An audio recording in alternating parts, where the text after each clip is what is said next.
home, which is in Bromsgrove, which is behind me, in case anyone was wondering. And it's Sunday evening. Robert Harvey and his wife Susan arrive home after a few days away. Robert enters the front door carrying a suitcase. Susan follows behind and picks up the post from the hall table. Did you tip the taxi driver? I told him to keep the change. I wouldn't have given him anything. Turning up at the airport in a taxi so small we couldn't even get in your suitcase in the boot. You have me sitting cuddling on the back seat. God knows what we'd have done if the airport hadn't lost my suitcase. Yeah, but he did apologise for the size of the vehicle, and he wasn't to know his taxis were going to break down. I suppose we should be grateful we could borrow a replacement, you know. Grateful? He should at the very least have offered a sizable reduction in the fare. I think there'd have been a dog in the car, either that or a very sick child. I didn't want to touch anything, but unfortunately my head was rubbing on the roof, and I'm not tall, Robert. Yeah, but he did ask you if you were okay in the back. And what was I to say? No, because it smells like shit back here. I've got a crook in my neck and a suitcase crushing my best coat. What would he have done then? Probably dropped me off at the nearest bus stop. He did have to wait around a while we were trying to sort out your lost luggage. Well, he wasn't waiting that long. The time we would have taken him to walk to the arrivals lounge for that bloody lay-by he parked in must have been a good half a mile walk away. Luckily, we only had one suitcase to drag back there. No, I don't think it was that far, Susan. And he did tell us that he saved us a tenner in the parking charges. When you booked him, I told you he was too cheap. To less than there, Robert. I seem to recall that it was you who told me that my first choice was too expensive, and that if I checked the small independent taxis, we would get a much better deal. And to be fair, you know, he got us our okay. He was 10 minutes late picking us up. And did you notice the state of his fingernails? Looked like he dug his way out of a cave before he collected us. That probably explains then why he was 10 minutes late. I know we're living near the Black Country, Robert, but I don't think you have to bear witness to it under your nails. Are we going to be compromised, seeing as you don't have your suitcase? We? How are you likely to be compromised? However, I am compromised. I don't have my special underarm deodorant. Well, I was more like thinking about the tea bags and small coffee jar we had in your suitcase. I think we can scrape by this evening, but I need my special deodorant sometime tomorrow. We can share the spare toothbrush for one night, but you'll just have to put up with me stinking of the back of that taxi. I'm not showering it this time of night. Wow, it makes you wonder how they lost your suitcases. Mine arrived okay. I tell you, Robert, I'm sure I saw my suitcase when the plane began to pull away from the stand. There was a great big greasy bloke sitting on something looking very much like my suitcase. God knows the state it'll be in when I get it back after it's taken the weight of his fat arse. If there's damage, I will insist on compensation. Oh, I'm sure it will arrive in one piece, Susan. Don't worry. With all the belongings intact, my love. Did you see the size of his backside? Would you like a cup of tea? Yes, please. Are there any biscuits in the cupboard? It's too late to start cooking anything now. Robert checks the cupboard and answers Susan, doing an impression of a Churchill bulldog. Oh, yes. Susan ignores him and sorts through the mail she's just picked up. Here's one for you. It looks like your mother's handwriting. Susan passes the letter to Robert, who studies the envelope. You're right. It is Mum's handwriting. I wonder why she's writing to me. We won't know the answer to that without opening it. Robert opens the envelope and reads the letter to himself. Susan continues to sort the rest of their mail. I wonder what that's all about. What does she say? Well, she's inviting us to hers this coming Thursday. She's got something to tell us, apparently. What is so important she needs a grand pronouncement and can't be told over the phone? Well, I don't know. It doesn't say. Say again what she wrote.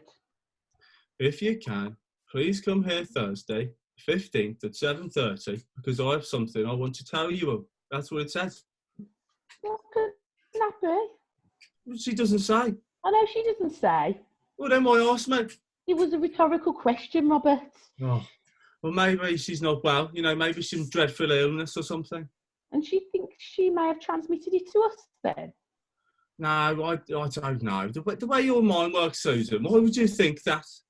You don't. Did you expect her to suffer in silence, you know, knowing she's got a dose of something horrible, without bothering to tell us? No, but if she has got a dose of the monkey flu, I'd rather she kept it to herself and not invite us round to share it with her.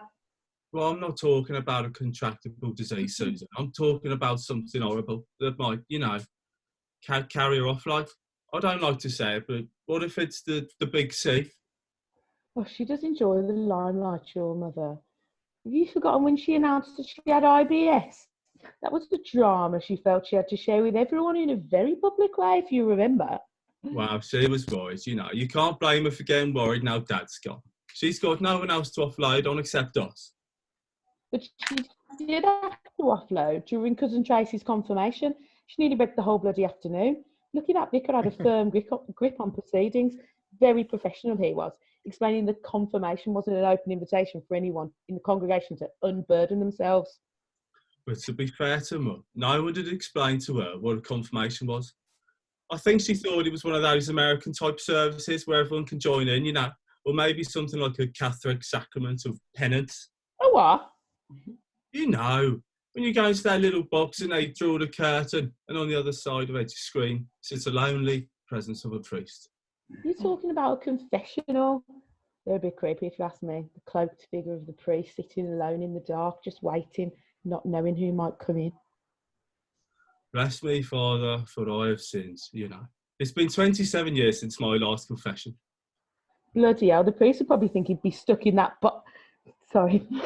Bloody hell. The priest would probably think you're going to be stuck in that box for the rest of the week listening to 27 years of God knows what from you. What sins have you got to confess anyway? Well, I haven't really. I was just remembering the response. All I remember was that it was all very embarrassing, especially for Cousin Tracy. And as it turned out, all your mother had was a case of an itchy backside, not IBS at all. God, look at the time. I'm glad it's Sunday tomorrow. We can have a bit of a lie-in. Just then the door to the kitchen opens and William appears, looking dishevelled, wearing pyjamas and carrying a table tennis bat in his hand. Oh, it's you? I thought we had intruders. Hello, William, Bab. Whatever gave you that impression? Well, the mumblings coming from down sounded a bit furtive. I thought burger bar boys might be turning over the place. Who the bloody hell are the burger bar boys for nowadays? Oh, you don't want them in your own dad. Heavy stuff, the burger bar boys. Wow. It was very commendably brave and just a tad stupid to think you could have overpowered these burger bar boys single-handed, armed with only one table tennis bat. What were you thinking? When you nudge to them a deep sleep and you think something like that's happening, your thoughts are not always rational. I just thought I had to do something. Turning over and going back to sleep just wasn't an option, Dad. Yes, very, very brave, Bab. I can't see your father taking on the burger bar boys single-handed.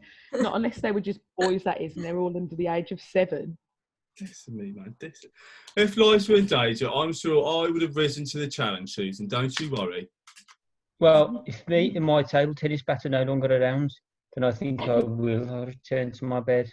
Oh, and by the way, I've received a letter from Gran. She's invited me and Annabelle round to her place on Thursday. Apparently she's got an announcement to make. There you go. There you go, where? She's got something unhealthy to tell us, and it must be serious if she's including William and Annabelle. Do you think so? She's not dying, is she? I thought that it was just me and Annabelle who was invited. I thought she just wanted to see us and tell us like she was getting rid of some grand stuff and offering us for like first refusal. That's it. I knew it. I knew I detected a hint of melancholy about her letter. She's going to invite us to a scattering. Scattering of what? Mum's no bloody fly tipper. Your father, Dad? Is that me? I thought she was content just to keep them in that urn on the sideboard, I don't mean get rid because she's fed up with him. Maybe it's just having his ashes under her feet. No, she just wants to scatter him somewhere significant and meaningful to them both. Do you reckon that she'll scatter him near that river where we was always fishing? I think your granddad would have had enough of that bloody river, don't you, William? Just imagine how he'd feel about... Excuse me, sorry. About having to retrace the steps of his demise, so to speak, and ending up in the Bristol Channel again. No, your mum's right. It would be some other place they enjoy together. I don't think the bingo hall management will be too happy about that. She's not going to want to go and scatter him at the bingo hole, Susan. They enjoy the points together in the snug of the spotted cow most weeks. I don't think health and safety would be very happy having Jim's remains in the bar. Not sure it was anywhere. Not if he was anywhere near the sandwiches. Maybe she's going to scatter him up the allotments. Of course, that's it, William. She's going to scatter him up the allotment. Perfect, that is. And she's probably going to ask our advice on how to best arrange it and who she should invite, like. Well, let's hope he doesn't end up in the jacuzzi they've been moaning about. We're in Harvey's kitchen, Sunday morning. Robert, Susan and William are eating breakfast. Can you chuck another slice of bread in the toaster, Tam, Mum? Chuck, what sort of request is that? Oh, you know what I mean.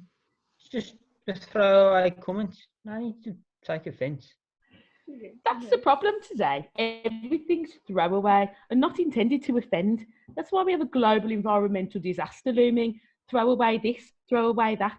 Don't worry though, it won't offend anyone. Do you know there was an old mattress just thrown away last week down Meadows Lane? But I can tell you, it did offend the bloke that to go there and bloody shift it. Sorry, Mum. Can you please put another slice of bread in the toaster for me, please? There's Greta, what's her name, doing her best, but she can't do it all on her own. She must be worked off her feet saving the planet. That lass, I don't know how she manages to get her own work done. Well, I don't think she's doing it solely on her own, Susan. No way. You think her parents are helping with the homework then? I'm not sure I agree with that. No, I mean when she's saving the planet, like. And what do you know about it? What are you doing to save the planet, Robert? I tell you, shall I? Nothing. Zippo. Sweet F4. All right, all I said was that I didn't think she was doing it on her own. Well, who else is standing alongside her, doing their best to save the planet then? Well, you know, David Attenborough. He's doing his bit. Okay, Greta, David Attenborough. That's just two people trying to save the planet. There's more than them, Mum. But governments are only people who can really instigate change. Well, I actually read that Justin Timberlake's doing his bit. He funded an eco-friendly golf course, apparently. Oh, I like Justin Timberlake. Why is it that only good-looking people are trying to save the planet? You can't say David Attenborough's good looking, Mum. He's over 90. He can't help getting old. You'll be old one day, William, like your father. I don't consider myself old, Susan. No. You just should have seen him on ZooQuest in his shorts and up to his open neck shirt. But still up to his neck in batshit. What a man. Your dad? Your father has often been up to his neck in shit, William. Mostly of his own making, I might add. But I've never seen him in batshit or shorts, come to that, unless he's in Ibiza. The conversation is interrupted by a knock on the front door and Susan goes to answer it. She returns to the kitchen with Stella and Richie in tow. Morning, Stella, Bob.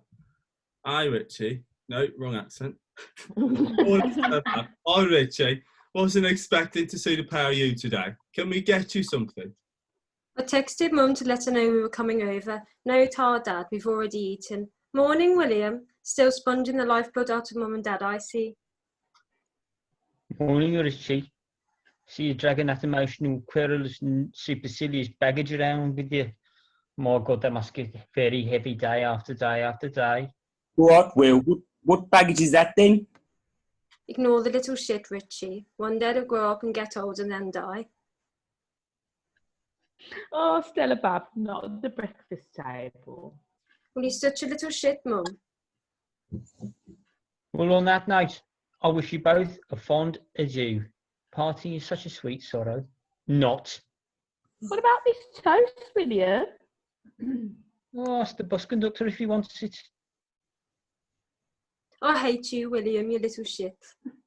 Stella, breakfast table. Sorry, Mum. Sorry, Dad. I just can't handle him today. I've been really stressed, hardly slept, and it's not right, Richie. Oh, it's been proper bad, Mrs. H. Poor Bab. She's been really stressed after getting back from Wookie Hole yesterday. Wookie Hole? I thought you said you were on the executive coach to the Tate Modern yesterday. I was to be front of house, greeting all the executive and their partners on the executive coach, reclining seats, aircon, cocktails and hors d'oeuvres, listening to intellectual, stimulating conversation all day. So what went wrong, Stella Bab? Didn't you get your hair done, especially for the occasion? Too right cost a bloody fortune as well. Not to mention the cocktail dress I bought. God knows when I'll ever get a chance to wear that again. Although I'm not sure I will ever want to, having worn it to Wookie Hole. How about the darts Christmas 701 challenge of the Crown, maybe? Oh, shut up, Richie. You still haven't told us what happened, Bab.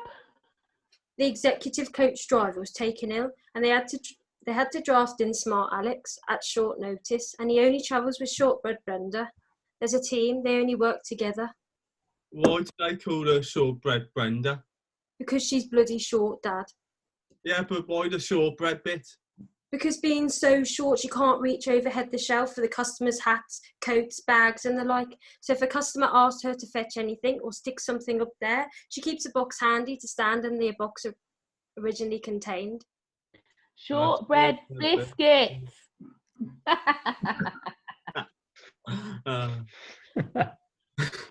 Why call the executive coach driver smart?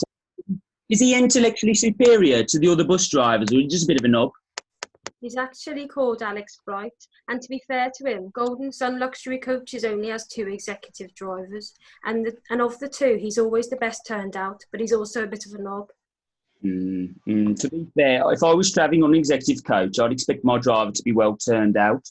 But I'm not sure I'd want someone to be climbing on a box to get my executive briefcase. Did the trip include Cheddar Caves then? Oh yes, bloody Cheddar Caves was included in the package. Wookie Hole was probably a shorter journey than the Tate Modern. You were still at the front of the bus, so to speak, so I can't see what the problem was, Stella. Yes, it's about 30 minutes shorter journey. The length of the journey wasn't the issue. It was an executive trip. Well, what's the difference between an executive trip and a Wookie Hole excursion? Every bloody thing, Dad. No executive trip meant there was no executive bus. Bloody old rattly thing with no amenities. Toilet? Did they have a toilet? Oh yes, they had a toilet all right, and before the day was out, I was well acquainted with the bloody thing, I can tell you. Well, I can understand that not travelling on an executive coach must have been a bit of a disappointment for you. You did get to visit Wookie. Mum, no executive coach also meant no bloody executive passengers. So I was on the bus then? Just a bunch of old age pensioners. Now let you go being ageist, Stella Bab. All the old folks I know, well, let's just say they know how to enjoy themselves, probably just as much as your executive passengers. You're only defending them because you and Dad will soon be joining their ranks. Don't you be so rude, Stella, comparing me and your dad with those old coach people. What to say more people who like to have fun and let their hair down? They upset Sellers, Susan. Their behaviour was not what you would expect from people going to Wookie Hole for a day. So, what did those old bastards do, Stella? What did they do? They breathed, Dad, they breathed there, and most of them breathed all the way back. How very unreasonable of them. For starters, they all turned up in dribs and drabs, mostly drabs. If you want to know the truth, it was some sort of community day out for them, organised by people from the third age. What do you mean, the third age? It's somewhere in that grey hinterland between giving up work and just giving up. They kept moving aimlessly about, reminding me of the Walking Dead, mostly just to and from the toilet, looking for a barrel or a thread who they'd lost and just had to sit next to, shuffling around the car park, gazing vacantly into one another's eyes, looking for a resemblance of someone they thought they may have once known. Couldn't you have just, got most of them on the bus and then called a register to check who you were missing? Sounds simple, don't it, Dad? Don't you think I tried that? I took a register when most were on the bus, then went rounding up the stragglers, but then when I got back on the coach with the missing feared dead, Thick Eddie let some of the others off again. Who's Thick Eddie? The non-executive bus driver. Why didn't Thick Eddie stop them getting off? Because Thick Eddie is bloody useless, Mum. He made it clear from the start that he never mixes with the passengers, that I'm front of bus and subsequently they're my problem. The only time he showed any interest in them was when he asked me to get them to sing, for he's a jolly good driver, and to point out the location of a strategically placed cap. And he kept all them tips for himself, didn't he? Didn't split them with you, Stella, did he? Why not? Because I'm not in the bus drivers' union, and he claimed as all the tips were placed in his hat, that meant that the passengers intended for him to keep it all. Well, that sounds very unfair. Did you get to see Wookie Hole? By the time we arrived, Mum, it was well over. I was well over it. As soon as the coach began to move, they wanted a sing-song and expected me to lead it. Oh, that doesn't sound like your kind of thing, Stella. No, it isn't. I just asked some old boy to take responsibility for the in-bus entertainment, and I tried to catch a little shut-eye. And to be fair, he did a pretty decent job on the way down there, but ran out of steam of it on the way back. Wow, that was pretty decent of him. Fair play. I think he'd already had experience of coach entertainment. How do you know? He wore a straw boater and had a whistle and a sheet of paper with loads of songs on it. He never stopped, Dad. Talk about being on a long way to Tipperee. We had 'em all from Wish Me Luck as you wave me goodbye to we're going on a bloody summer holiday, singing with typical old people gusto. I tell you, they got some lungs on them. I'll give them that.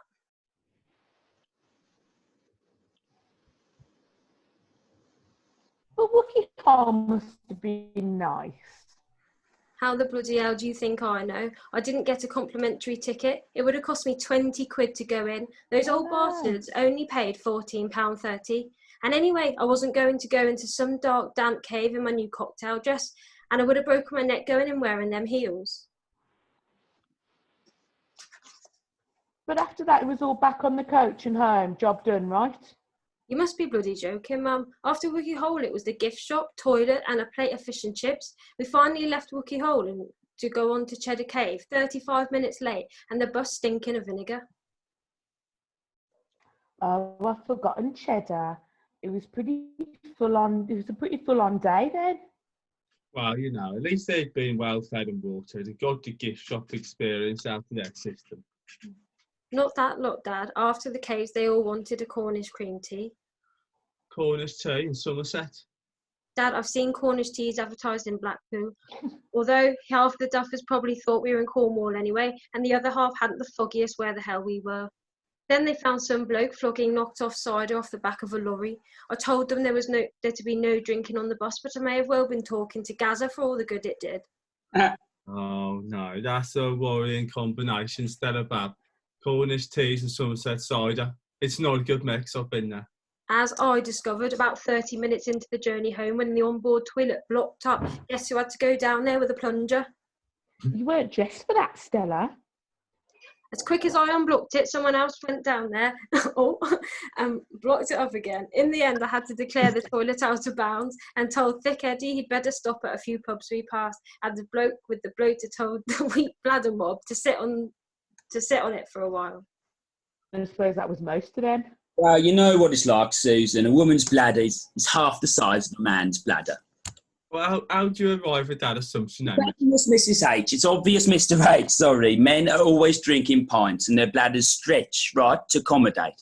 Whereas a woman usually drinks a little drink like a Dubonnet or their bladders stay nice and small so they don't get stretched to the hold less. Oh. Richie, what planet did you arrive from? I don't follow you, Mrs. H. However, on the plus side for the ladies, they don't have the unpredictable prostrate like a lot of me and my friends do, which inflicts a lot of the elderly gentlemen. When one needed to go, they all decided to bloody go. Then the pub expected them to buy a drink, which ensured they stayed on the pissing merry-go-round for the rest of the journey home. Well, you know, I can understand the pub's landlord wanting something in his till for a bit of inconvenience, letting 30-odd pensioners use his amenities, you know. 30? We had a bloody big coach, Dad. There was 47 on the buggers on board. How many pubs did you have to stop at? Pubs and service stations. I don't know, I lost count. Then one old woman went and ignored the fact that the toilet was out of action. Her husband called me about 15 minutes to say that she hadn't come out. Can you put a sign on the store? Can you put a sign on the door, Stella? Tell him the toilet was out of bounds, like? Where was I going to get a sign saying toilet closed? It wasn't a Blue Peter bus, Mum. There wasn't an ample supply of crayons, cardboard and sticky back plastic. Go on, Stella. Go on, tell them what you did. Well, luckily, she hadn't locked the door, so I went down there to see what was up. No, you knocked first before going in. Mum, she was pissed. She was asleep down there, but she had slipped off the toilet and got wedged between the side of the coach and the bog with her knickers round her ankles. I tried to wake her, but she was dead to the world. Well, did you go for reinforcements then to drag her out like? Pointless, Dad. The toilet's really small. It isn't designed to hold mass gatherings of more than one. Stella, tell them what you did. This is brilliant. I asked if anyone had a bottle of water, like. No, you didn't chuck water over her, Stella, did you? No, I wasn't that stupid. I asked her husband if he wanted to sprinkle some water over her head to wake her up. You could have left yourself open for all sorts of compensation claims if you had. No, he seemed quite happy to chuck the water, but it took most of the bottle before she opened her eyes and we can pull her free. When she finally emerged, all the old fogies gave her a round of applause and a spontaneous chorus of "For she's a jolly good fellow." You'd have thought she was the bloody queen opening a garden fete instead of looking as if she'd just won the third prize in a wet t-shirt competition. What time did you get home? We were 3 hours late. Dick Eddie didn't give a toss. He got paid overtime. All I got was soggy shoes and my new dress needing to go into the dry cleaners. Do you have any contacts at Cleanaway, Stella? Maybe you could have a word. Don't even think about finishing that sentence, Richie. Okay. Let me get you another cup of tea, Stella, Bab. You okay there, Richie? Yes, Tom, Mrs. H. Richie, I've Yes. noticed that sometimes you call me Susan and other times you call me Mrs. H. Why is that? I see it as a matter of etiquette, Mrs. H. I think I should call you Mrs. H when the conversation's formal like, and Susan when the conversation's a bit more relaxed. So what's formal about asking if you wanted a cup of tea? It's a bit more about the tone and how you kept breaking up on the Zoom call.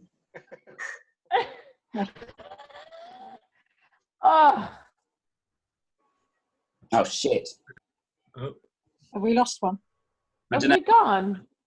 No, I'm here. Hello? what about me? Right. Oh, man. Susan, roll your eyes. Robert. What about me? Oh, well, I'll try not to call you anything, just in case I get it wrong. Your tone of voice don't give much away, like. Richie, I really don't mind what you call me. You can call me Robert, Mr. H, or even Dad if you felt like it, you know. You can take your pick, lad. What about Bob? Maybe on Bertie. That sounds nice. Well, I'm thinking of Robert, you know. Mr. H or Dad should be enough options for you, Richie. Okay. Oh, by the way, Stella, have you received an invitation from your grandmother to attend a scattering ceremony? What's she scattering? No, not what, who? Who's she scattering then? Oh no, not Grandad. Well, who else would she be scattering? She's scattering up the allotment. Well, we don't know that. It's your mother, probably putting 2 and 2 together and coming up with 47. No. So you don't know she's scattering Grandad up the allotment? Oh, come on, Robert. Who else could it be? Maybe she's misplaced his ashes and she wants some help finding them.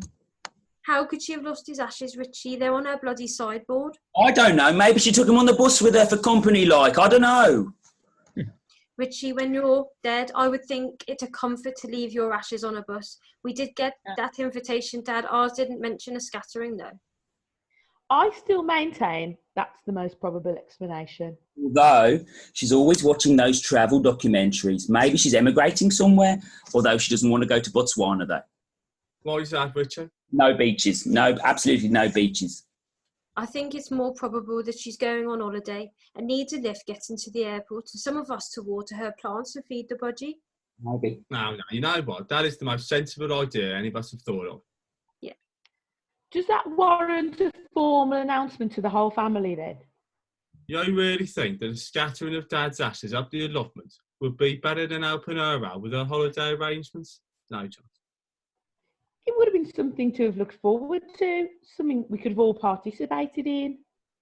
Not sure a scattering is something to look forward to, Mum. It would bring back lots of very sad memories for all of us. I think it's better we leave Grandad resting on her sideboard.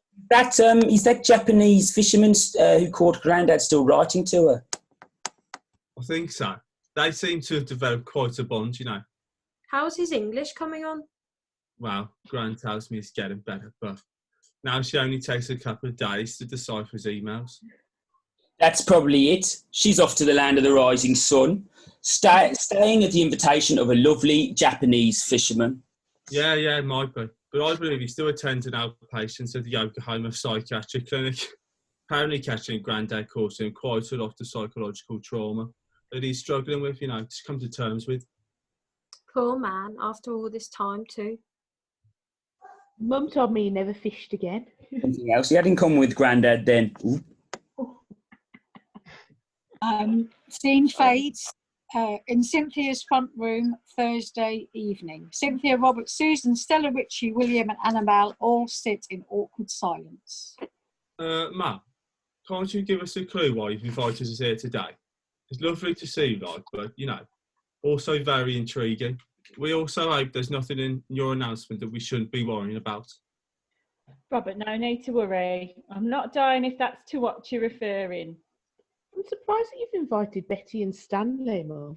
What's that? Why is that then, Susan? I've known them longer than most, and I class them as real friends. Me and Betty have gone really close since my birthday evening, and my announcement will concern them just as much as the rest of you.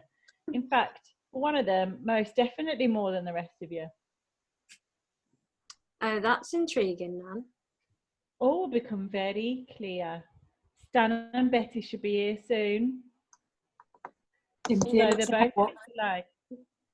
they're both a little late. The doorbell rings and Cynthia answers the door. Come through, Betty Bab. Hello, Betty. Everyone. Hello, Betty. Oh, Betty. I'm all right. You're looking a bit peaky. As she sits down and looks around at the assembled guests. I've just had a very, well, let's say, upsetting incident. Cynthia pours Betty a large brandy. Here you go, Bab. Get this down, you. You look like you've seen a ghost. Don't say that. I'm not ready to face the uncertainty of the supernatural at the moment. Betty downs the drink in one. Oh, can I have another sin, Bab? I need to steady my nerves. Cynthia pours Betty another brandy. Betty, did you have a visitation then, Mrs. Jenkins? Did you? Shouldn't have said Betty. I did, lad, but call me Betty. Yeah. Mrs. Jenkins brings back other unwanted memories that I prefer not to talk about today. Oh, what were that then? Richie, Betty just told you she don't want to talk about it now. Let's just say that it was a very bitter disappointment in my earlier life, Richie, which I prefer to keep in my cupboard for now. Richie, don't even think about mentioning Betty's cupboard. I'm not saying anything. You know, let's all give Betty a moment. You know, we can all say she's had, you know, something. Take your time, Betty. Stan will be here soon. Didn't something happen up the allotment? I know it's unfair coming in here in this state and not explaining myself. It's just that now I'm getting over it. I'm beginning to wonder if it was still the message I thought it was. Or maybe it's my imagination running riot. I'm just not sure anymore. Albert Einstein said that imagination was more important than knowing things. Why did he say that then? Because if I'm not mistaken, Einstein was a bloke that knew a lot of things. He said that knowing things had limitations because no one knows everything, but imagination knows no bounds, which in turn stimulates progress and gives birth to evolution. All I know is that I had a little nap when I got back from the allotment this afternoon and dreamt a dream which was so vivid and left such an impression on me that I'm wondering if it was a message from beyond somewhere. Beyond? I'm not sure what you mean by beyond, Betty. Beyond is somewhere that I don't know very much about, so I'm gonna leave you with this. Shut up, Richie. Give Betty a chance to explain. It was so powerful. Felt like a visitation or an invitation. But what if it wasn't an invitation? Maybe it was instruction. Well, Betty, love, calm yourself down a bit. You're getting yourself all worked up again. Why don't you just tell us about this dream? and maybe we can, between us, shed a little light on what you might have meant. You didn't have a cheese and pickle sandwich before you took your nap, did you, Betty? Richie, give your gob a rest and let your brain have a look in for a while, will you? Go on, Betty Bab, tell us what you can remember. Oh, I can remember it in the most minutest of details. It was so real. It might have happened. Maybe it did happen because I can't remember hardly anything about the actual bus journey back from the allotment. We can't help you, Betty, unless you can give us a little more to go on, Bab. You know, Mum, have you got another small brandy for Betty? I have, but we don't want Betty throwing up on top of everything else that she's got to enjoy this afternoon. Cynthia pours Betty another, but smaller brandy. Okay, well, I got home from the allotment and I was feeling a bit hot and tired and a bit befuddled, if I'm honest. I felt that if I took a short nap, I'd freshen myself up for this evening. Maybe what, Betty? Oh, don't know, Susan. I just don't know. The room falls silent. Everyone looks at each other, not knowing what to say. Imagination can carry us to other worlds, but without imagination, we go nowhere. Well, I don't like the sound of that either. I'm happy enough here.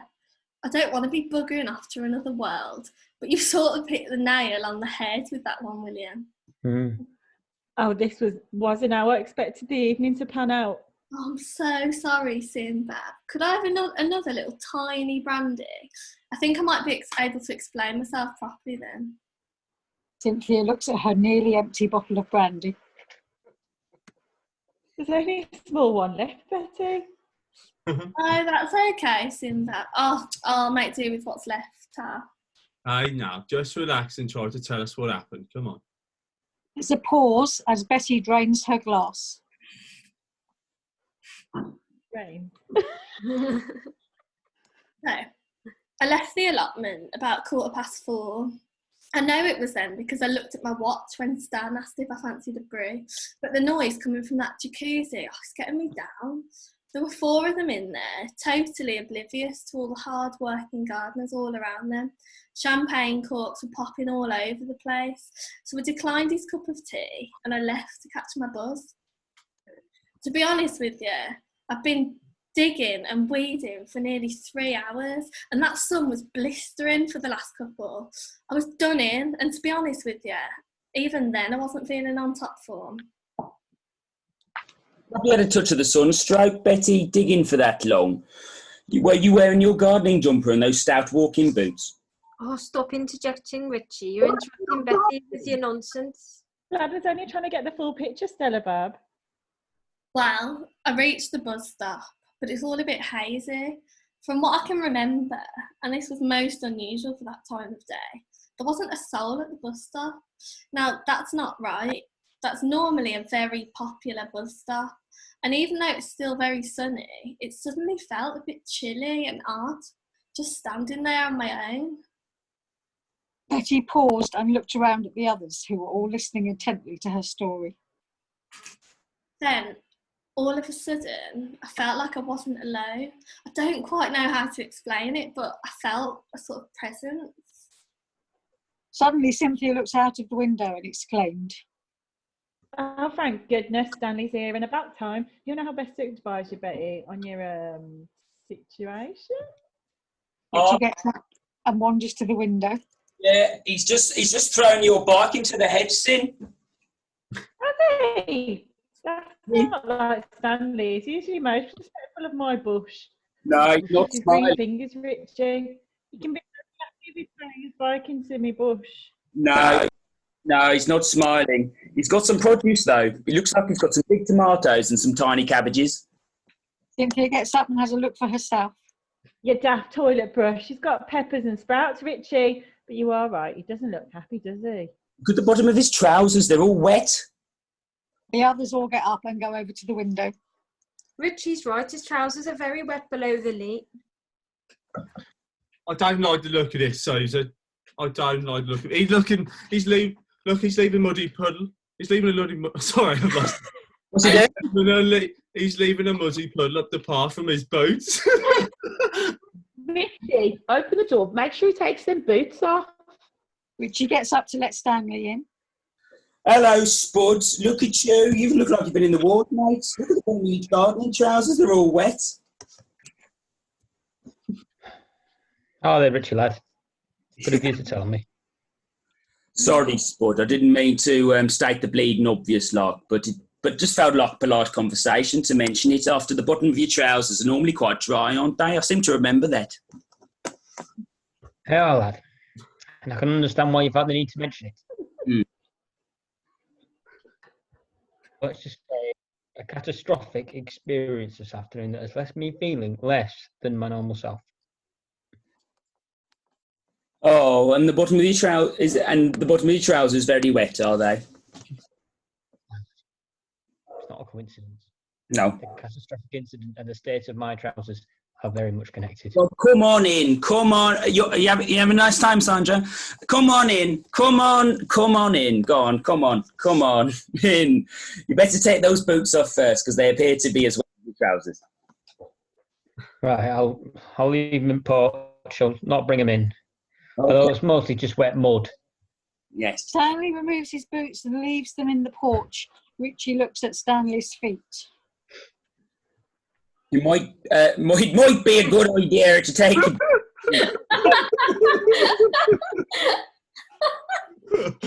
Thanks. No, what? Give me a cue line. What? Hey, how do I get into a Birmingham accent? It might be. All right, Be a nice idea, Bab.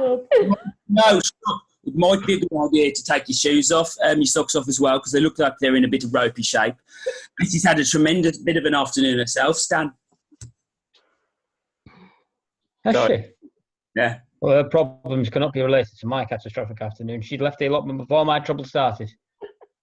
No, hers were more of well, to be honest, I'm not sure what happened to Betty, but she's in quite a state.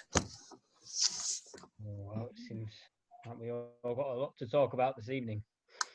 Stanley removes his socks and leaves them in his boots. The pair start to move towards the lounge to join the others. Stan, maybe you should roll your trousers up as well beyond the high water mark because there's a lot of drippings from the bottoms.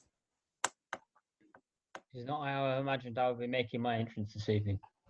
Stanley struggles to roll his trousers up above his knees and the pair enter the lounge and join the others. Stanley Oswald, what on earth has been going on?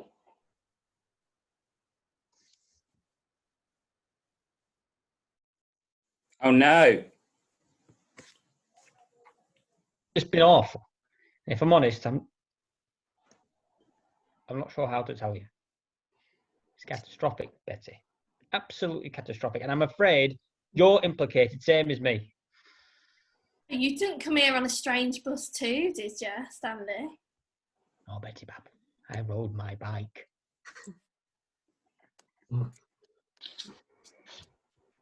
Oh, of course you did, Stan. We watched you throw it in Sin's hedge. Sorry, Sin. I was at the end of my tether. And you know, I'm usually very respectful of your bush. I know you are, Stan. I said as much earlier. Would you Thank like me to fetch you one of my more masculine housecoats from upstairs for you to put on? Or maybe a pair of my jogging bottoms? Well, I apologise for my appearance, everybody. I intended to go home and change into something more suiting to the occasion. And I never mentioned on this special day I would be sitting amongst you without boots or socks and my gardening trousers rolled up and my lower legs on display. Stanley, Bab, we're just glad you got here in one piece, and none of us know yet why we are here, although one or two of us have a sneaky feeling we might have an idea. Have you, Susan? I kept it pretty vague on purpose as to gauge your initial reactions first and like. If you cut your toenails more often, Spud, your socks might remain intact a bit longer. Oh. You do have very impressive toenails, Stanley. My mom always says that toes will always be at the end of your feet, but at the start of a journey. Oh. Oh, that's very clever. That's very good. But it seems to me three unfolding significant stories here this evening when we were only expecting one. And I think it only fair that we hear the revelation from Aunt Betty and Stan without interruption.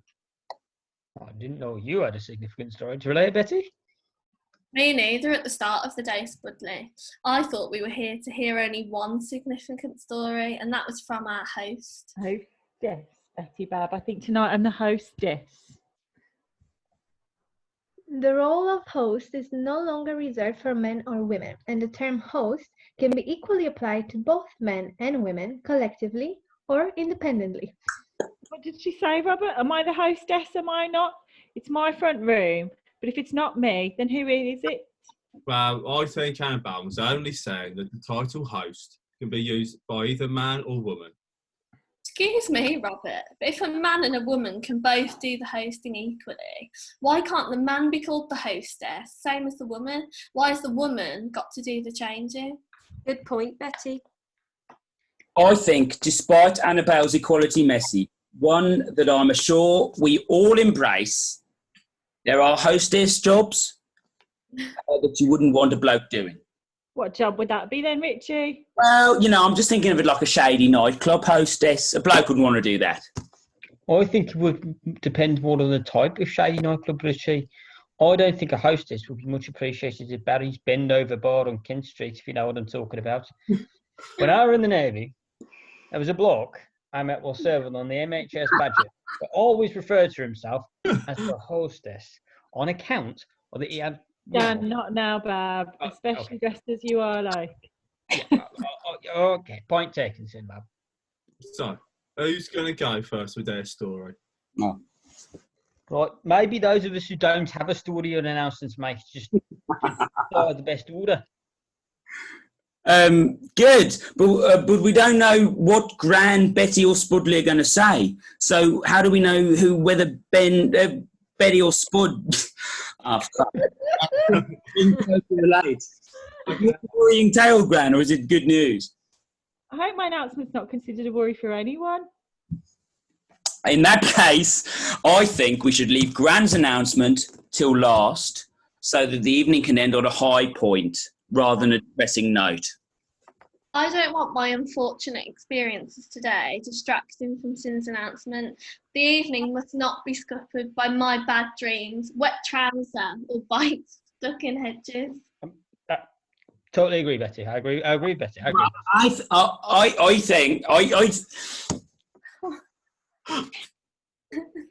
point to Banksy. Fuck. All theories and announcements. Fuck. It's gone again. I think that. Think about what you think and when you think it. Yes. And if Gran, Betty and Spud are okay with it, I suggest that we write down Stan and Betty's names on separate pieces of paper and draw one from a box, and then that person will be the first. Aye. Well, if Betty's okay with Richie's proposal, I suggest it's adopted and the first name drawn goes over the top first, so to speak. I agree. Clearing the air is probably what's needed. Just a brief explanation from me and Betty. Don't need to take all night. Betty and Stan's names are written onto pieces of paper, folded and placed in a box. Okay. The person relating the account of their afternoon's occurrence first is... Stella Bab, could you draw the name, please? Oh, Dad, I'm not sure I want this sort of responsibility. I'd be happy to make the draw, Dad. We don't want to overtax the bus conductor, do we? Or should that be bus conductress? My great-granddad, Billy, was involved in a sort of drawing of lots incident during World War I with his best mate, Fearless Frankie. Oh, those brave boys, and so young. People called Frankie, Stan. Didn't your Uncle Frank punch his cousin John's girlfriend at a barbecue when he was pissed? He did, Sinbad. Only it a once, but it was enough to lay her out cold. He was never invited back to a family gathering. That's it. I don't suppose you could risk it. Bloodstains on a sandstone patio's devil's a shift. Yes, Billy was only 18, and one afternoon, after a morning of very heavy shelling, Billy and his mate were instructed by their captain to go out into no man's land to retrieve a general's horse. Bloody typical. Young men treated like cannon fodder. Why couldn't the bloody general go out to no man's land and fetch his own horse? The general was carrying top-secret documents in his saddlebag, but had been killed by a sniper. Oh, Poor man.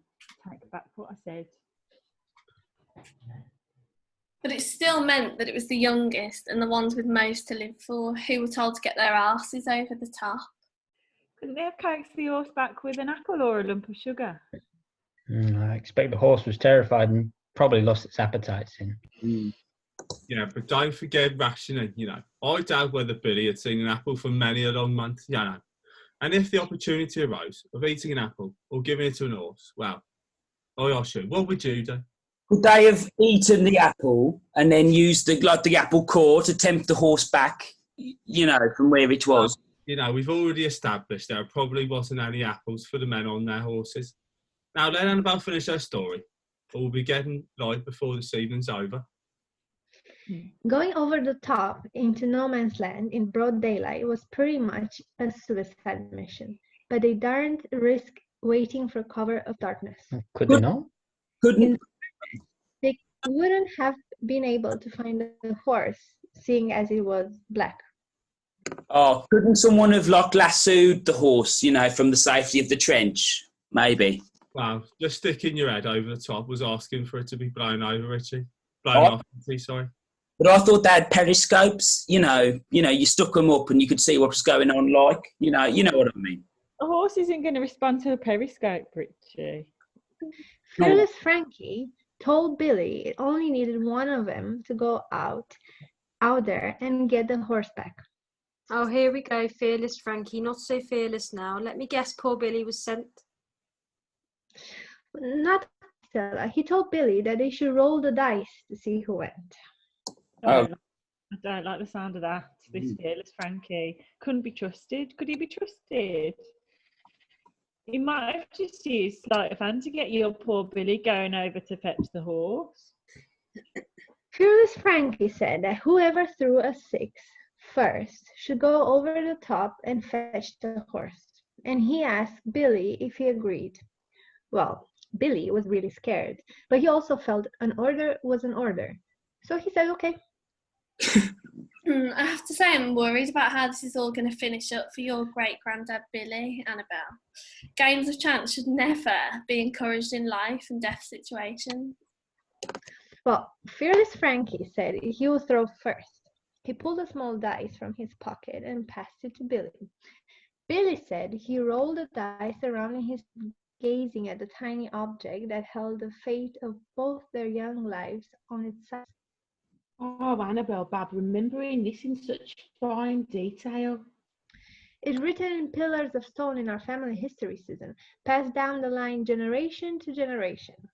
As Billy rolled the dice between his fingers, he kept glimpsing the number 6, and at times he thought there had to be more than one number 6 on the dice, but there weren't. Right, but if Billy had any doubts, about the authenticity of the dice, he should have told Fearless Frankie to change a number. I think, if truth be told, he didn't want to roll any number, but not many thought they stood much of a chance of getting back home anyway. You're right. Bab, my own father never saw middle age thanks to World War One. No, right.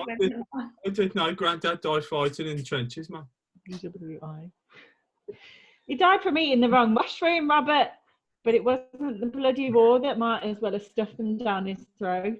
Food was scarce, so he went out foraging, came across what he thought were mushrooms, but bloody toadstools what he found. Luckily, he ate most of them on the way back home, or they could have wiped the whole bloody family out. I can't imagine how Billy must have been feeling. Puts things into perspective, doesn't it? Suddenly my wet gardening trousers don't seem so important. That's probably why they're almost dry now, Spud. Bitchy. Go on, Annabelle, finish your story. Well, Billy passed the dice back to Fearless Frankie, and Frankie kissed the dice and rolled it across the table. And when it eventually stopped rolling, it stopped on a number 6. No! Throwing a 6 on his first note. Who ever does? Say best of 3, Say best of 3. Oh, too late, Richie lad. No rules have been laid down beforehand. Let Annabelle go on. Come on. Against all the odds, I'm sensing a happy ending for both the lads, the horse and the secret papers. Well, they both looked at each other and then hugged. After they hugged, They wished each other good luck, and Phyllis Frankie gave Billy letters for his intended wife and his mom and dad. He was their only son, like. Billy then watched from the shelter of the trench as Phyllis Frankie and the general's horse were both blown to smithereens. Oh, Oh no! What's this? not an happy ending after all then. Blimey. The horse got almost close enough for Frankie to reach out and grab his bridle when it stepped on a landmine. The room fell silent as those gathered took in Annabelle's story. Tell them the end of the story, Annabelle. How could there be any more? What stories left me wrung out? Much like your trousers stand. When the mud and smoke began to clear, the top secret papers floated down into Billy's trench. Do we know what's so important about these papers, Annabelle? I mean, what was worth risking their life for Phyllis, Freddie? Frankie! Miss Frankie! Frankie. It was all very hush-hush, but apparently they had something to do with Boy Scouts. Oh. Boy Scout, devious little bastard. Especially around Barber Job Week. There were firm orders that German Boy Scouts should be prevented from attending the International Scout Jamboree in London. But it might have been a code, I suppose. I've killed for the sake of a Boy Scouts jamboree. That Baden-Powell got a lot to answer for, if you ask me. Much later, Billy found the dice tucked in his tunic pocket. Frankie must have slipped it in there during their final hug. And is this the dice passed down through generations? Kept in a special case on the sideboard? Oh, not exactly. Billy took the dice out of his pocket and rolled it across the same table as Frankie had. Then he rolled it again. He couldn't stop rolling it. He rolled that dice maybe 10 or 12 times. And every time when the dice stopped rolling, it stopped on a 6. What are the chances? Richie, brain, then mouth in that order. You got it the wrong way around, Bob. Billy survived the war, and when he was demobbed, apparently he made quite a bit of money in the backstreet pubs of Birmingham with that dice. Oh. Thank you very, very, very Can't leave it there, Dave.